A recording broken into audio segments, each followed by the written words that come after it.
श्रीराम जन्मोत्सव समिती सोलापूर आणि अखिल भारतीय पद्मशाली पुरोहित संगम यांच्या संयुक्त विद्यमाने श्रीराम जन्मोत्सवानिमित्त शनिवारी सायंकाळी 151 होम हवन यज्ञ करण्यात आले। श्रीराम जन्मोत्सव समिती सोलापूर यांच्या वतीने सालाबादप्रमाणे यंदाही विविध धार्मिक कार्यक्रम हाती घेण्यात आले आहेत। यामध्ये शनिवारी सायंकाळी डॉक्टर हेडगेवार पटांगण येथे 151 होम हवन यज्ञ करण्यात आला। मर्यादा पुरुषोत्तम श्री रामचंद्र प्रभू यांची पूजा उद्योगपती बालाजी पवार यांच्या हस्ते संपन्न झाली। पंडित वेणुगोपाल जिल्हा यांनी मंत्रोपचाराने होम हवनाला अग्नी प्रज्वलित करून कार्यक्रमास सुरुवात करण्यात आली। यावेळी प्रमुख अतिथी म्हणून चोळप्पा महाराजांचे वंशज धनंजय महाराजांची उपस्थिती होती। 151 होम हवन यज्ञावेळेस आलेल्या सर्व मान्यवरांचे स्वागत आणि सत्कार करण्यात आले।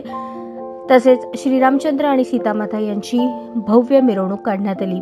कार्यक्रम यशस्वी करण्यासाठी रूपा स्वामी, मिनल पिसे, स्वप्नाली धमगुंडे, राणी म्हेत्रे, माधवी अंदे, हेमा मुदगुंडी, अन्नपूर्णा जिल्हा, महादेव तुम्मा, कालिदास टाळपगार यांच्यासह श्रीराम जन्मोत्सव मध्यवर्ती महामंडळाच्या सर्व पदाधिकाऱ्यांनी परिश्रम घेतले।